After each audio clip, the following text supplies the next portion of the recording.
Kalian pernah nggak dalam kondisi kayak banyak banget pilihan sampai kalian akhirnya susah banget untuk membuat suatu keputusan?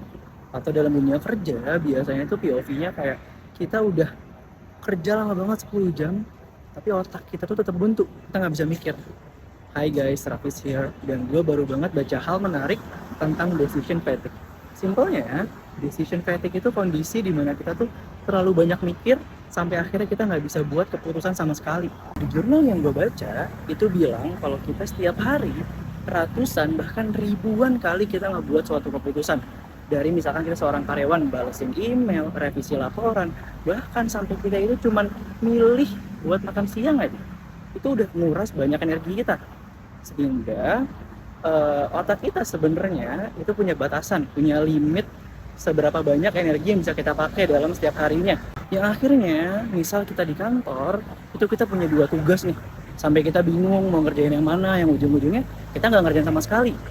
Atau bahkan kita lagi rapat, kita lagi meeting, lagi diskusi sama tim, kita asal setuju aja tanpa kita bisa berpikir lagi. Atau bahkan yang terakhir, akhirnya kita jadi check out something in e-commerce yang sebenarnya ya itu cuma buat pelampiasan aja.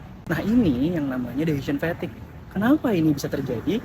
Karena semakin banyak pilihan yang bisa kita ambil, semakin banyak pula risiko yang bisa kita terima. Sehingga kita jadi lebih sulit untuk lebih bisa memilih yang mana pilihan yang lebih wise bisa kita ambil. Nah sebenarnya gimana biar kita bisa menghindari decision fatigue ini? Kita bisa ngelakuin 4 hal ini. Yang pertama, kita bisa bikin to-do list. Jadi kita bisa lebih tahu apa yang mau kita kerjain. Yang kedua, kita bisa yang namanya ngeblok waktu kita. Kita ngeblok waktu kita tertentu untuk mengerjakan beberapa hal yang udah kita tentukan. Sehingga kita bisa terhindar dari gangguan.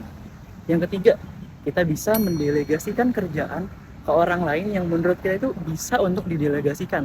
Yang keempat, yang terakhir, kita bisa coba kurangin keputusan-keputusan kecil. Kayak misalkan milih makanan, milih baju. Nah, gimana? Sebenarnya semakin dikit pilihan kita, jadi semakin nggak pusing kita untuk bisa ngambil keputusan. Gimana? Kalian pernah dalam kondisi decision fatigue ya? Practice here and see you on the next content. Bye.